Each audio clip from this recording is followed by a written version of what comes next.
Hello, my friend Riaz here. Just imagine পৃথিবীর সব দেশ একত্রিত হয়ে একটি সিঙ্গল নেশন অর্থাৎ একটিমাত্র দেশ গঠন করলো। তাহলে কেমন হবে? অর্থাৎ এক পৃথিবী এক দেশ। পৃথিবীর যে কোনো জায়গায় যাওয়ার জন্য আপনি একদম ফ্রি।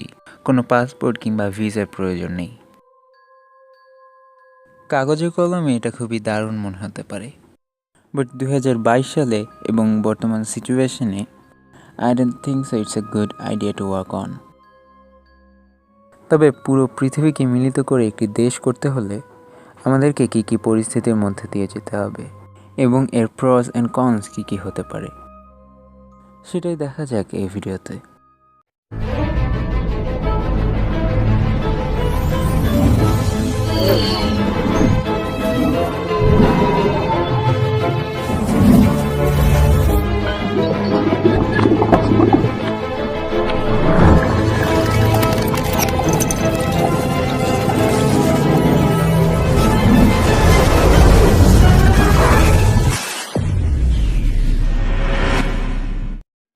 এই ইউনিফিকেশনের সামনে সবথেকে বড় বাধা সেটা হলো পৃথিবীর বিভিন্ন দেশে বিভিন্ন রুলস চালু আছে।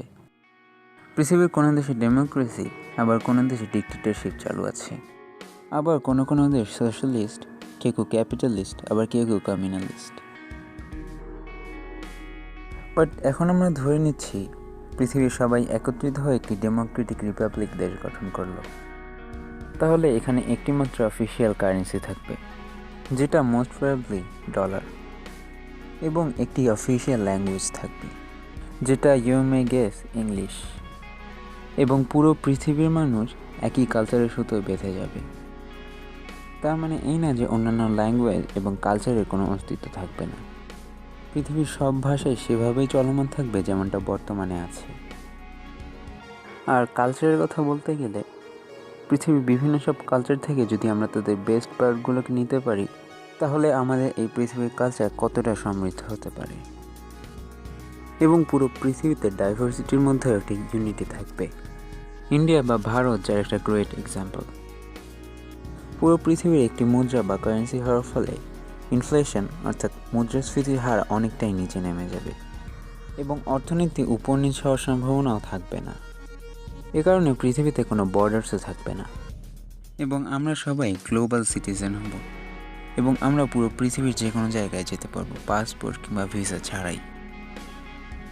যেহেতু পুরো পৃথিবীতে একটি গভর্নমেন্ট থাকবে, তাই গ্লোবাল পলিটিক্সও আর থাকবে না, অর্থাৎ কোনো বড় দেশ ছোট দেশগুলোকে ডমিনেট করতে পারবে না। এবং পুরো পৃথিবী একত্রিত হয়ে যাওয়ার ফলে অন্য দেশের সাথে যুদ্ধ করার জন্য অস্ত্রশস্ত্রেরও প্রয়োজন হবে না, এবং প্রতি বছর আর্মসের পেছনে খরচ করা কোটি কোটি টাকা বেঁচে যাবে, এবং বিভিন্ন দেশের ডিফেন্স অর্গানাইজেশন হয়তো কোনো মিনিংফুল জিনিসের পেছনে সময় দিতে পারবে। অ্যাজ এ রেজাল্ট আমাদের সায়েন্স অ্যান্ড টেকনোলজি অনেক বেশি উন্নত হয়ে যাবে। জরুরি সব কিছু দেশের মধ্যে উৎপাদন হওয়ার ফলে ইন্টারন্যাশনাল লোনের ব্যাপারটিও থাকবে না, যেটা সেই দেশের ইকোনমির জন্য একটা প্লাস পয়েন্ট, যার ফলে সোনা, রূপা, পেট্রোল, কয়লা এগুলোর দামও কন্ট্রোলে থাকবে। নাসা, এসআই, স্পার্সো, ইসরো সহ সব স্পেস এজেন্সিস একই সাথে কাজ করবে, যেটা হয়তো আমাদের মহাকাশ গবেষণাকে নেক্সট লেভেলে নিয়ে যাবে। এ তো ছিল এর কিছু প্রস, বাট এর কিছু কনস বা ডিসঅ্যাডভান্টেজেসও আছে।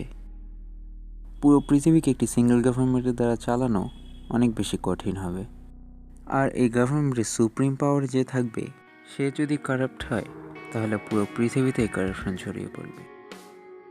এক্ষেত্রে সলিউশন হতে পারে গভর্নমেন্টের কাউকে সুপ্রিম পাওয়ার না দেয়া, অর্থাৎ আমাদের বর্তমানে যেমন প্রেসিডেন্ট কিংবা প্রাইম মিনিস্টার রয়েছে তেমন কেউ না থাকা। এর বদলে একটা গ্রুপ অফ পিপল 15 কিংবা 20 জনের, যারা পৃথিবীর বিভিন্ন প্রান্ত থেকে আসবে। এই 15 কিংবা 20 জন হবে এই গভর্নমেন্টের হেড।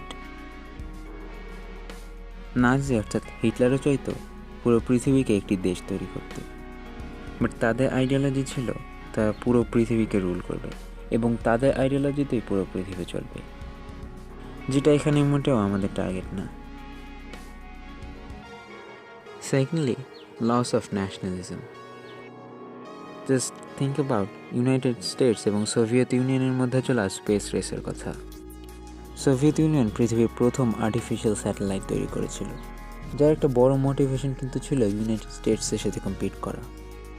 অ্যান্ড এরপর ইউনাইটেড স্টেটস চাঁদে প্রথম মানুষ পাঠায়, যার একটা বড় মোটিভেশন ছিল সোভিয়েত ইউনিয়নের সাথে কম্পিট করা, অর্থাৎ নিজের ন্যাশনালিজমকে বড় দেখানো। এরকমই বিভিন্ন ধরনের হিউম্যান অ্যাচিভমেন্টের পেছনে রয়েছে ফেলিং অফ ন্যাশনালিজম। তাই পুরো পৃথিবী যদি একটি নেশন হয়ে যায়, তাহলে ডিফারেন্ট ন্যাশনালিজমের ব্যাপারটাই থাকবে না, রাইট? রং। যেহেতু পুরো পৃথিবী একটি সিঙ্গল নেশন হবে, নেশন যেহেতু আছে তাই ন্যাশনালিজমও থাকবে, বাট সবার ডিফারেন্ট ন্যাশনালিজম না হয়ে সবাই একই ন্যাশনালিজমে উদ্বুদ্ধ থাকবে। আলটিমেটলি একটি দেশ মানে হলো সবাই একই ছাতার নিচে থাকবে। বাট এই ছাতার নিচে যদি কনফ্লিক্ট তৈরি হয় এবং এরকম চলতে থাকলে পৃথিবী আবারও আগের মতো অনেকগুলো দেশে ভাগ হয়ে যাবে। এটা কাগজে কলমে অনেক দারুণ মনে হলেও এই সিচুয়েশনে হয়তো এটা খুব একটা গুড আইডিয়া না, কারণ এখনও পৃথিবীর সব দেশ একে অপরের সাথে অতটা কানেক্টেড না। তাই বিভিন্ন দেশের আইডিওলজি বিভিন্ন রকম। ভবিষ্যতে মানব সভ্যতা যত উন্নত হবে, এটা হয়তো সম্ভব হতেও পারে। আমাদের মানুষের ন্যাচারাল টেন্ডেন্সি হলো ডাইভার্সিটি, সবাই একে অপরের থেকে আলাদা, অর্থাৎ ইউনিক।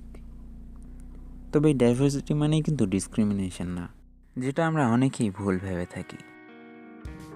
সবগুলো দেশকে ইউনিফাই করার আগে এর থেকেও জরুরি কাজ হলো এই সব দেশের মানুষকে ইউনিফাই করা, কারণ এই মানুষেরাই হয়তো একই দেশে থেকে আলাদা আলাদাভাবে কাজ করতে পারে, অথবা আলাদা আলাদা দেশে থেকে একই সাথে কাজ করতে পারে, যার পুরো ডিসিশনই আমাদের হাতে।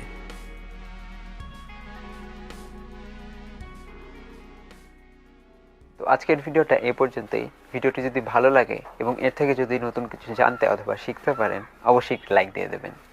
আর ভিডিওতে যদি কোনো ভুল হয়ে থাকে অথবা আপনার যদি কোনো কোয়েশ্চেন থাকে, অবশ্যই কমেন্টে লিখে জানাবেন।